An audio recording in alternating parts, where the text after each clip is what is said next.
Monsieur Alain Jules, spécialiste des Français des questions internationales, comment analysez-vous ce qui vient de se passer au Burkina Faso? Le président Blaise Compaoré a démissionné, et l'armée a pris le pouvoir, a annoncé un gouvernement de transition, et le président français, au lieu de condamner quand même ce coup d'état militaire, a salué la démission du président burkinabé Blaise Compaoré. Écoutez, les choses sont simples, c'est-à-dire que le président Compaoré a joué au petit bras, c'est-à-dire que je crois qu'il faut connaître le Burkina Faso. Ça fait 23 ans que cet homme, entre autres assassin du président Thomas Sankara, manigance tout, revoit la Constitution ici ou là. Et donc, 23 ans de manœuvres malsaines. Et un ami de la France, Blaise Compaoré. D'ailleurs, je ne sais pas si vous êtes au courant, il y a, le président François Hollande, lui a envoyé un courrier en lui disant, écoute, ne touche pas à la Constitution, on va te trouver un poste dans un organe international quand tu vas terminer ton mandat. Il lui restait 1 an de mandat, mais Blaise Compaoré a été trop gourmand. Et la gourmandise, vous savez, ça fait partie des 7 péchés capitaux. Et donc, il a péché par cela. Et aujourd'hui, la rue a eu raison de cet homme-là. C'est une catastrophe pour lui, une fin de parcours triste, parce que il pouvait sortir au bout d'1 an, en 2015 là, avec les honneurs. D'autant plus qu'il avait le soutien de la France. Mais il a tout gâché. Et je crois que, justement, c'est malheureux pour lui. Et aujourd'hui, je vois certains esprits chagrins venir nous dire que oui, Monsieur Compaoré a évité un bain de sang, il a préféré partir. Mais tout ça n'est que mensonge. Et hypocrisie, c'est-à-dire que ça l'a dépassé. L'armée tout entière lui a dit non. L'armée a désobéi. Et par conséquent, elle ne pouvait pas rester au pouvoir. C'est que les choses sont très simples. Donc, il a mal joué en voulant transformer, n'est-ce pas, l'article 37 de la Constitution, qui allait lui permettre de se représenter et représenter encore une fois. Donc voilà, c'est une erreur de sa part. Voilà. Et donc, je crois qu'il mérite que ce qu'il a cherché. Voilà, simplement.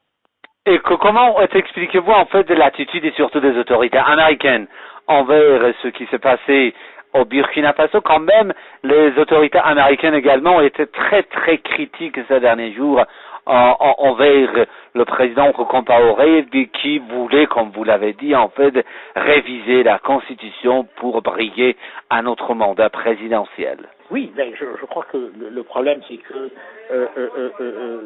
sa durée au pouvoir parlait déjà contre lui. C'est quand même 27 ans. Et donc, la suite de vouloir rempiler en 2015 pour un mandat de 5 ans, parce que bon, c'était passé il a fait quand même 2 septennats, ensuite il a fait 2 quinquennats, donc 27 ans au pouvoir, et vouloir encore passer 5 ans, parce qu'il disait qu'il allait encore passer 5 ans, si on transformait la Constitution, ça veut dire qu'il allait faire, on va dire, dans les 32 ans de pouvoir, bon, c'était un peu trop. Et je crois que au jour d'aujourd'hui, les gens ont peur, on a peur de tuer, parce qu'on sait où ça mène, d'autant plus que la CPI condamne essentiellement uniquement les chefs d'État africains. Donc les Américains qui savent, parce que il faut le dire, ils ont été critiques parce qu'ils avaient peur, parce qu'ils sont au courant, les services secrets américains, la CIA et les services secrets français savaient très bien que, effectivement, l'opposition burkinabé était assez forte, et bien avant, il y a des mois et des mois déjà, on voyait grand nombre de personnes au niveau des manifestations. Donc les gens ont sondé. Et c'est pour cela que je dis que monsieur Compaoré a le petit bras, parce que il fallait voir. Il y avait des foules énormes à Ouagadougou ou à Bobo Dioulasso. Je dis bien, il y a des mois. Des foules aussi immenses que celles qu'il y a eu hier, justement. Donc je crois que les Français l'ont compris. C'est pour cela qu'ils ont été un peu critiques. Les Américains aussi l'ont compris, parce que c'était un peuple décidé, hein, ça, le pays des gens intègres, ils étaient vraiment décidés à ne pas accepter qu'il y ait cette trituration de la Constitution. Et donc, la France ou encore les États-Unis, ce sont 2 pays qui sont rangés par rapport à l'opinion. Ils ont fondé. Monsieur Jules, vous l'avez dit en fait, Monsieur Blaise Compaoré avait en fait un autre, en fait, une autre année pour son mandat. Il pourrait sortir avec honneur de cela. Mais quel enseignement, pardon, devront tirer les autres dirigeants en fait africains de ce qui vient de se passer au Burkina Faso? Voilà, les peuples sont différents et je m'interdis toujours, vous savez, en relations internationales, il faut toujours s'interdire de faire des transpositions. La démocratie béninoise est différente de la démocratie centrafricaine, congolaise, etc. Donc, c'est très, très, très bête pour certains qui disent déjà, oui, tel président, le président du Bénin, il veut faire la même chose, le président du Congo veut faire la même chose. Mais est-ce que les peuples agissent de la même façon? Là est le vrai problème. Est-ce qu'il y a de vrais patriotes dans ces pays-là? Est-ce que l'opposition de ces pays-là est unie? Donc, c'est autant de paramètres qu'il faut étudier. Donc, vous voyez, la facilité avec laquelle certains grands spécialistes, entre guillemets, disent déjà oui, le Congo, le Bénin, etc., ils veulent faire la même chose, mais peut-être que ça passera. Peut-être que ça passera. Donc, on ne peut présager de rien tant que on ne fait pas déjà une étude sociologique au niveau de ces pays-là. Et c'est à partir de cela, que justement, on pourra juger sur pièce le moment venu, parce que bon, notamment, on peut aller voter à une assemblée sans annoncer. On dit que les députés ont voté la prorogation de telle loi, de ceci ou de cela. Donc voilà, il faut faire très attention quand on ne connaît pas la sociologie de plusieurs peuples.